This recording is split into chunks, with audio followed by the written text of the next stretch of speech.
I'm Jason Burgos, and this is the first edition of Sucka Shots.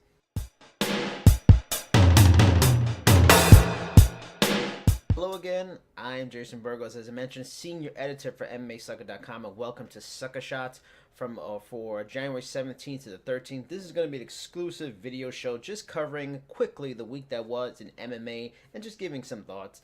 First off, we're going to jump right into a quick story because it was pretty busy in terms of the color commentary story in the world of MMA, at least in the two major promotions in the sport. Firstly, we're going to talk about this guy right here, Big John McCarthy. Big surprise that he was announced as a new Bellator color commentator this week. No one saw that coming. First, the opening only happened because Jimmy Smith did not come to new terms with Bellator, and it was an amicable split between the two. But I think most people figured it was going to be Chael Sonnen, who's already done some play-by-play work for Bellator. Frank Mir, who's fantastic. He does some work for ACB, did some work for WEC back in the day. Or even Matt Mitrione, who's done some work for the company too. But it was a bit of a surprise and a left field surprise to get John McCarthy, the greatest MMA ref of all time. But on the first level, it's bad for MMA reffing. It's really bad for MMA reffing because when you're going to lose probably the best still today and the best ever for a institution that's already had a bunch of problems, that's probably not too good. But on the flip side, I think it's a very interesting decision by Bellator. It's a bit of a unexpected decision, but I like it because you're used to getting color commentators with maybe a journalist background, maybe they're in the martial arts, maybe they're a one-time fighter. All of those things are great, but now you're getting the perspective of a referee. So when you have questionable decisions in a fight, you have a really interesting opinion coming from you, an analyst coming from Big John McCarthy. Plus, if you follow him on Twitter or seen him in any videos, the guy's really smart. The guy's a martial artist himself, practices martial arts. He's smart, understands sports, understands the history. He's been there from the beginning. So it's a great decision to bring in this kind of different, unique mind who's so well respected and brings in unique element that even like you'll see in the NFL where you have former referees that are on broadcast teams and give a decision. And I like it. I think it's going to be interesting, but bad for MMA. But moving on to a similar story connected, Jimmy Smith. I mean, Jimmy Smith left Bellator, didn't come to terms. A lot of talk about maybe him going to UFC, and that's where he is heading. Also, both stories posted by Jeremy Brand, founder of MMA Sucka. Props to Jeremy Brand for putting those stories up real quick. I like Jimmy Smith a lot. I think he's one of the better color commentators in the sport, highly underrated because he's not in the UFC, he's on Bellator. But if you watch Bellator, you know this guy. He's smart, he's funny, he comes across with a high sport IQ. He's really good at his job, and I think it's a great find for Bellator. For the UFC. And the question really is this setting up the heir apparent to maybe Joe Rogan not leaving? I mean, we've seen a lot of stories in the last maybe 2 years, but Joe Rogan seems open to the idea of finally moving on and doing something else other than the UFC. And we've had guys like Paul Felder, Dan Hardy, a lot of different guys filling the shoes, but you haven't, I mean, even Danny Cormier, who's my personal favorite, but you haven't had a lot of guys fill that role quite the same. I mean, maybe you're going to go for a different angle, but Jimmy Smith would be a good pick, and that he's a veteran, he's been doing it for a long time, highly respected, very smart, and he might be the interesting choice and the best choice to the heir apparent for Joe Rogan. So things to look out for. Moving on from there, we have this story, first reported by Jacob Debitz.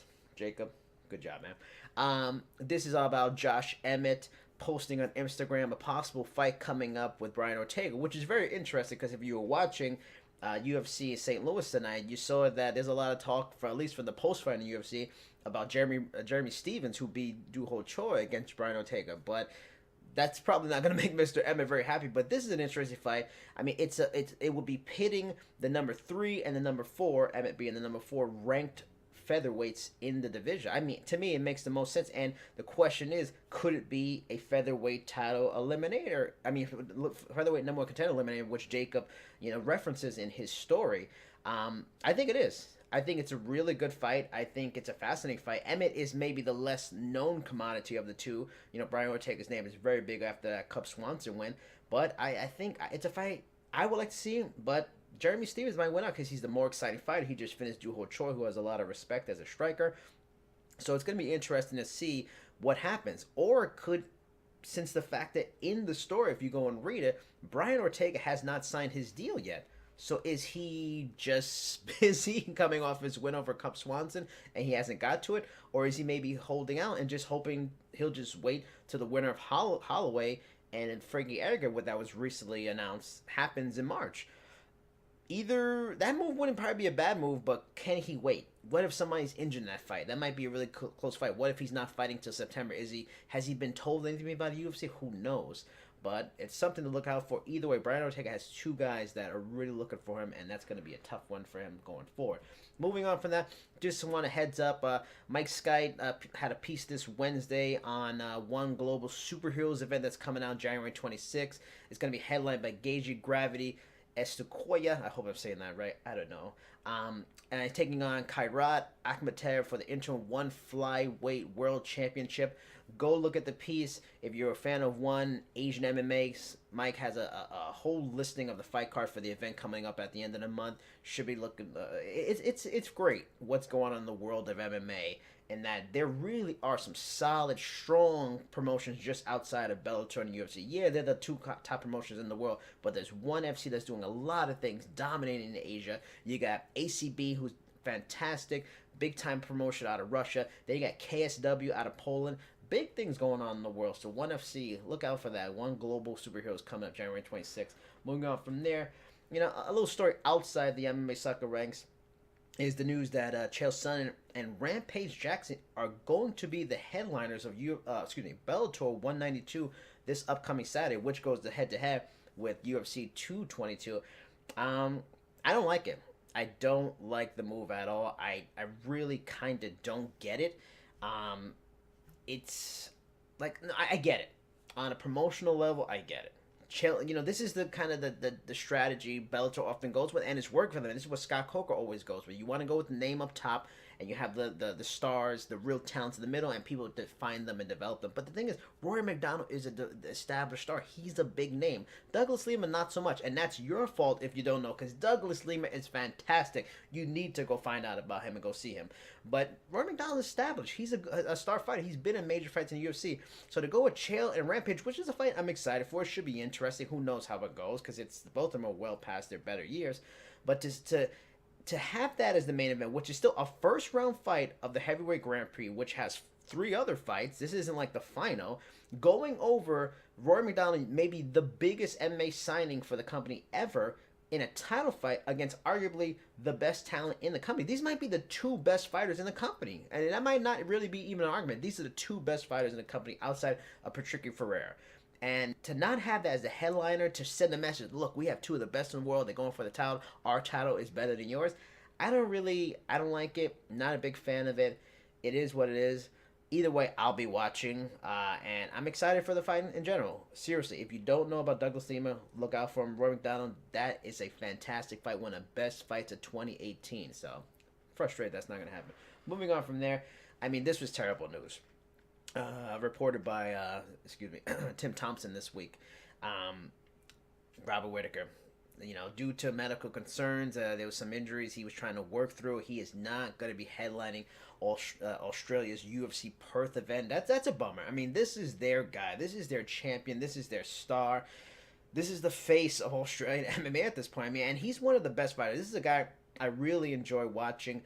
I don't think he gets nearly the respect he should. He's one of the best fighters in the world. The guy's fantastic. Be Romero, be Jacare, 2 of the best fighters out there. Falling out, he's not going to be in the main event, so what they're going to do is Luke Rockhold versus Yoel Romero as a, consolation to the fans that are going to this match. Good fight, but here's the kicker, and this is what drives me crazy. This is going to be an interim title fight. God, why? Why? How many interim titles do we need, people? Just make it a fight. And we know the winner's going to go fight Robert Whittaker. Why do we need an interim title? Talk about interim titles. Look up a previous article by Jacob Debbitz, also on MMAsucker.com, talking about, things to look out for 2018. He talks about how many interim titles have happened in the last 2 years compared to the history of the sport. It's more. So you're going to have another interim title to last, for a few months.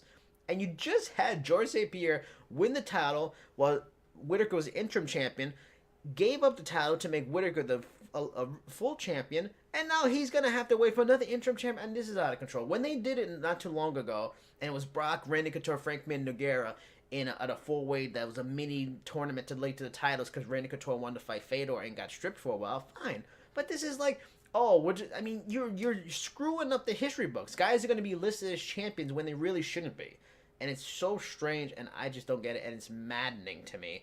And the UFC just does some really weird things. I mean, those are some of the main stories of the week, January 7th to 13th. Also, want to give a quick shout out to Melanie Gale. This is a story from last week, but I thought it was a really fun story. It's worth a mention. You guys should go back and look at. It's a piece on women's MMA in 2017. She had a panel of which includes female fighters from the UFC, Invicta, King of the Cage, Ryzen, other personalities in the sport, and they go through who they felt was the fighter, the women's fighter of the year, women's fight of the year, most underrated female fight in 2017, and things to look for from women's MMA in 2018. Great piece. Go give it a look. And that is it for this week's MMA Sucka.com Sucka Shots. I am Jason Burgos, Senior Editor of MMASucka.com. See you next time.